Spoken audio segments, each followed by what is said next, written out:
your SEC Insider hit this morning, brought to you by Farm Bureau Insurance. Bundle your car and home and save with your local Farm Bureau Insurance agent.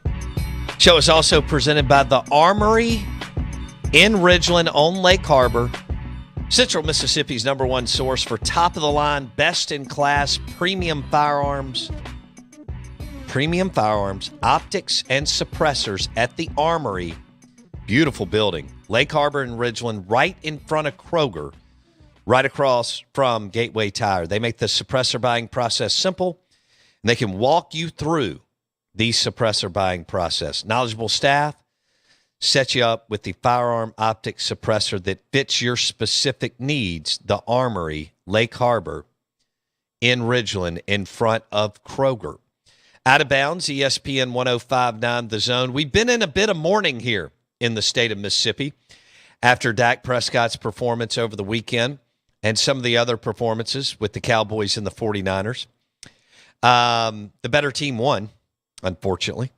Better head coach, OC-DC pairing, but Dak did not make the plays that they would have had to have made to win, and the 49ers, and tip of the cap to them, I think the best four teams are in, won. So we bring in our friend, who hopefully you won't rub it in too much, NFL Insider, Pro Football Focus, PFF.com. He's got the podcast. He's all over the place. He is Steve Palazzolo on the Patron Tequila guest line. Steve, good morning. How are you?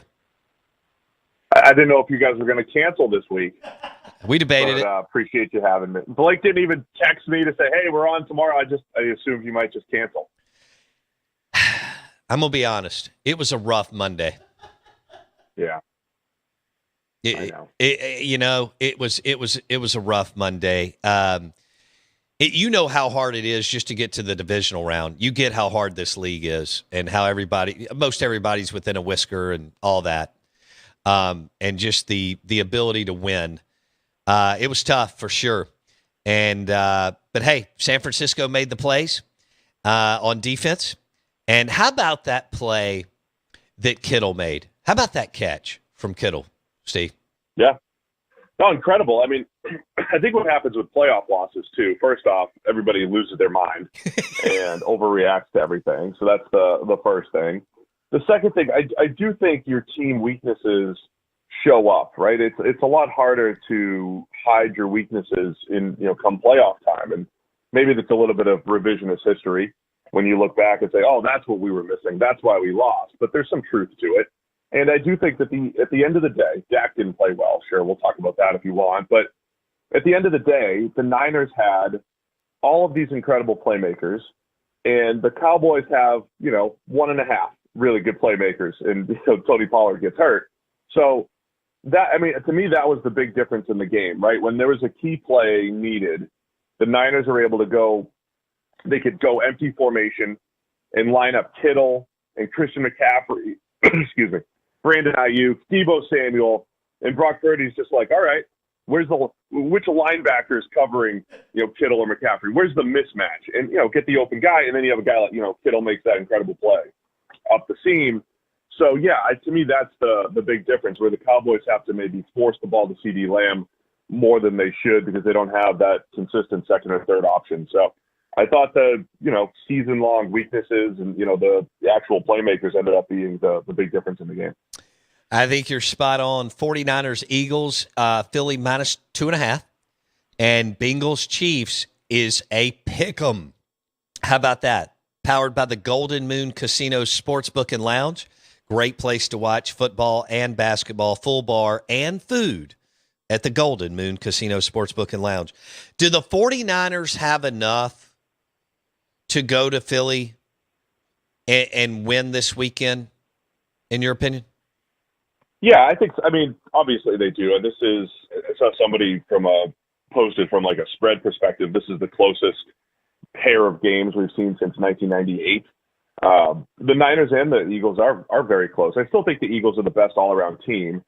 So, their ability to win in different ways, your guy A.J. Brown is sitting there on the sideline with like 3 catches for 16 yards the other day, and they scored 41 points. They didn't need him, which is not a knock on A.J. Brown. I think it's just a compliment to the way the Eagles play. There were other games this year where AJ has to go off, for 10 catches, 150 yards, and a couple scores. So in any given week, the Eagles have answers. They can run the ball. They can throw the ball. They can throw to all levels of the field. They use their quarterback in the run game, obviously, with Jalen Hurts. And then defensively, they rush the passer extremely well. So I think it's going to be a big challenge for Brock Purdy. Last week was a big challenge for Brock Purdy. The Dallas defense played great. I mean, that was like a legitimate, really fun defensive game for the majority of it. Hard hitting. I don't think it was bad offense as much as it was really good defense early on. So it'll be challenging. I think the Eagles are the better team, but the Niners can pull it off. I really think it might come down to Kyle Shanahan and how aggressive he is. If he's going to trust his defense too much, settle for field goals, I think he's got to be more aggressive than he usually is in this game because the Eagles could really put points on the board. Okay. Speaking of, the Eagles ran the ball like crazy at a high level last weekend. Do you think they can do that again against this number one San Francisco defense, or it will put more pressure on Jalen to hook up with A.J. Brown, among others, and throw or push the ball down the field, Steve? I think at the end of the day, they'll get yards. I think they'll get their yards on the ground, but I think they'll also be in more second and longs, right? I think the Niners are very fundamentally sound up front. A lot of teams haven't. I mean, the Niners have really gotten up in a bunch of games, so that skews your run defense numbers a ton because they've been leading for the majority of their games. But I think the Eagles will find a way to get some yards, break off a couple of runs here and there. But I do think there'll be times where, hey, the Niners are just too good up front. It's 2nd and 10, it's 2nd and 9. You're going to have to turn to the pass game. And I think that's why the Niners will be able to get some stops, I think, against the Eagles. But ultimately, I do think the Eagles have enough answers to move the ball. The 49ers are interesting because they give up some big plays. They'll bust some coverages and everything, and the Eagles are really good at scheming it up, giving Jalen Hurts some one-on-one opportunities down the field, but also just creating open throws on those deep crossers, screen passes underneath to Dallas Goedert. The Eagles just do a really good job of mixing it up. Where do you have Goddard, the tight end at the Eagles? Like, where does Pro Football Focus? What tier is he in as far as tight ends? I think it's that second tier. I mean, the top tier is pretty thin now with Gronk retiring. Last year, it's Kelsey and Kittle, and I think a healthy Darren Waller and maybe Mark Andrews. I'd say Goddard's right on the cusp. If maybe a tick below some of those guys, but he's usually a good run blocker. He's a very good receiver. He runs the seam extremely well and creates after the catch, right? They try to get the ball in Goddard's hands because he is so good after the catch, and he's been consistently good over the last couple of years. I thought he was a steal in the second round back in 2018. The Eagles eased him in to the offense because they still had Zach Ertz back then. But yeah, I think Goddard's right on the cusp of maybe that elite tier of tight end, probably a tick below because he's not really as much of a mismatch weapon as Kelsey, Kittle, or maybe a Darren Waller, Mark Andrews type, but he's close. Steve Palazzolo on the Patron Tequila guest line. Here it is this weekend. We could get 2 great games. I mean, that's what we're all rooting for. But this is the Final Four, as good as it gets. The first one's on Fox, NFC Championship, mid-afternoon, 2 o'clock here. And then the AFC Championship, Bengals-Chiefs, or Bengals-Chiefs. Is it Bengals or Bengals, Steve Palazzolo, since you live in Cincinnati? Oh, I don't even know, man. I have my Boston accent comes out every now and again. I don't pronounce things the right way. Okay. I say Bengals. All Bengals. Right. I just was checking. We've been going back and forth on that. Let's talk Joe Burrow. He played right in our backyard in Baton Rouge his last couple of years in college. He has taken the NFL by storm. Every woman who follows football is in love with him. Plus, he is right there, I guess, scratching, maybe knocking on the door of Mahomes-type trajectory. When you size this one up, and it's even in Kansas City, are you surprised it's a pick 'em? Even though I know they beat them last year and blah, blah, blah, but are you surprised this is a pick 'em in Kansas City?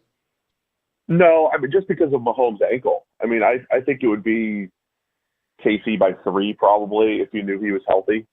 I do think it's an even game where you lean on that home field advantage for 2 or 3 points, whatever it might be. So I'm not terribly surprised. I don't know how much you make of the former matchups and, how that projects here, but clearly the Bengals have done a great job matching up with the Chiefs. So, yeah, it should be an awesome game, and we'll see what happens with Mahomes' ankle, of course. What matchup are you looking at in this game between the Bengals and the Chiefs? I think it's always, just the whole Mahomes versus the Bengals defense. Lou Anarumo, the defensive coordinator, has done such a good job. Not only that second half last year in the AFC Championship, where Mahomes, that was like an epic collapse by the Chiefs. They scored 3 points in the second half. Mahomes kept turning it over, getting sacked at key times, and the Bengals they adjusted. And they're really good at adjusting to what offenses throw at them and having answers, and they know how to mix it up. And they'll rush 5 sometimes. They'll rush 3. They'll in Anarumo's last week too, it just felt like he just makes the right call at the right time, which is really what defense is, right? It's like, I think they're going to call this play. It's what play calling is. I think we're going to see this defense, so here's the offense that's going to beat it. And, the inverse. We think they're going to run this type of play or attack this part of the field. We're going to take it away with this coverage. And the Bengals always seem to be a step ahead of opposing offenses. And in games like the Chiefs, and against the Bills, even though the Bengals had a lot of success last week, sometimes it comes down to just 1 or 2 calls. So, the Bengals have done really good with that, really well.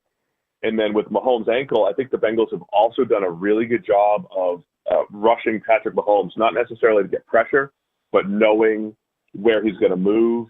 The sack that sealed the deal in the regular season game was one of their defensive linemen, falling back and sacking Mahomes because they don't get too far upfield. So to me, it's that entire cat and mouse game. Will the Chiefs decide to run the ball a little bit more, take the pressure off Mahomes? That entire side of the ball, I think, is going to be absolutely incredible, and seeing if the Bengals can do it one more time, slowing down the Chiefs' offense just enough. Who are you picking?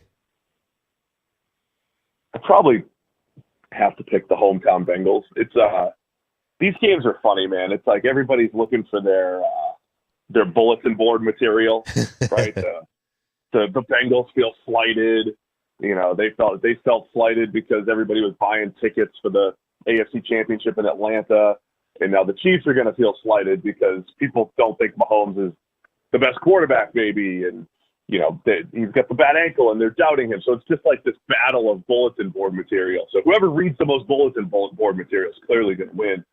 But I think it's going to be great. I'll probably lean on my hometown Bengals, pulling it off and going to the Super Bowl back-to-back years. But it's fun, man. There's a lot on the line here with all the legacy stuff. And I think there's massive overreaction that this is the game that puts Joe Burrow above Patrick Mahomes, but it might be the game that says, hey, maybe the Bengals are the team to beat in the AFC. They've done it 2 years in a row. They keep beating all the best teams.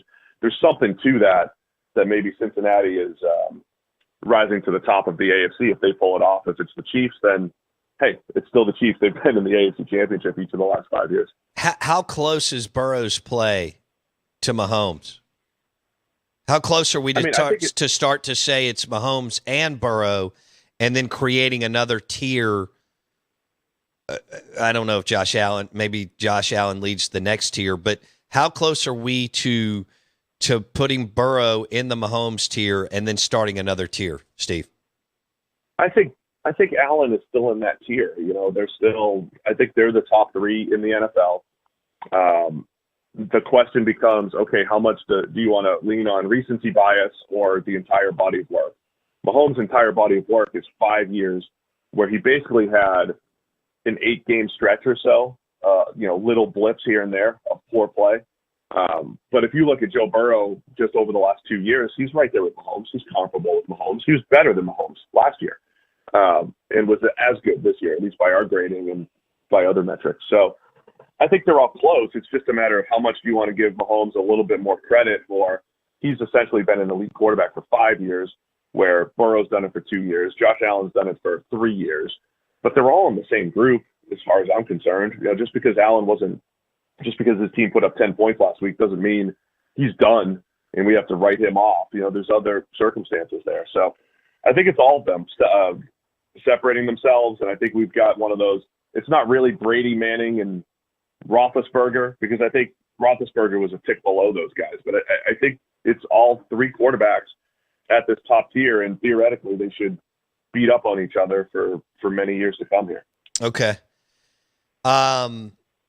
So basically you have the Eagles and the Bengals in Glendale, Arizona. Yeah, let's go with that. I like that. That'll be fun. I'll be out there. That'll be a fun matchup. Oh, it'll probably be 49ers Chiefs then, but right, because of I get it. Steve Palazzolo, record this year. Pro Football Focus, PFF.com. How would you describe Jalen Hurts? I know he got hurt at the end of the year, but his play. So he's been very good this year. I think he had shown flashes. He had shown signs of, they elevated the offense in his first year as a starter. I think last year he got a little bit better. And this year, I think it's a combination of things. Like when you talk about the executive of the year, I think Howie Roseman deserves credit in Philly for everything he's done. I think Nick Sirianni deserves credit for head coach of the year, because they put Hurts in position to succeed. There are games where he runs the ball 15 times, 18 times. And so they're tapping into that skill set as in the design run game, the QB sneak game. So that part, they're putting him in position to succeed. And then I think Hurts has done a great job of taking care of the ball. That was a little suspect early in his NFL career. He was always good at that in college, but he's taking care of the ball. And he knows when to get the ball to his playmakers, right? Whether it's when Devontae Smith, A.J. Brown have one-on-ones, they're getting opportunities. If it's zone, he knows how to read it out, find the open man. So I think Hurts has been good. He's been accurate, made good decisions. And then I got to give credit to the Eagles for not only supporting him with guys like A.J. Brown coming in, but you get that good offensive line and the whole thing.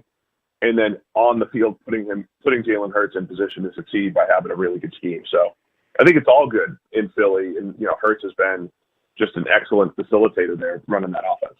Will you rank the offensive skill players as a whole with the four teams? Take out quarterbacks. Will you rank, you're combining the wide receivers, the tight ends, and the running backs for the four teams? I'll say Niners, Bengals. I think it's Eagles and Chiefs. Okay. I think that's fair. And I like all of them. Of course, the Chiefs have Kelsey, right? And they're fourth, but they don't have the same, weaponry at receiver. Kadarius Toney's nice. Jerick McKinnon's nice. But I think this isn't a knock on the Eagles. It's just the Bengals are 3 deep at receiver with a decent backfield. And the Niners just have, basically 4 cheat codes. Deebo Samuel, Brandon Ayuk, George Kittle, Christian McCaffrey. Those guys are as good as it gets at their respective positions. So I think the Niners because of depth, and then the Bengals number 2. If they had Jimmy Garoppolo, would you favor the Niners in this game?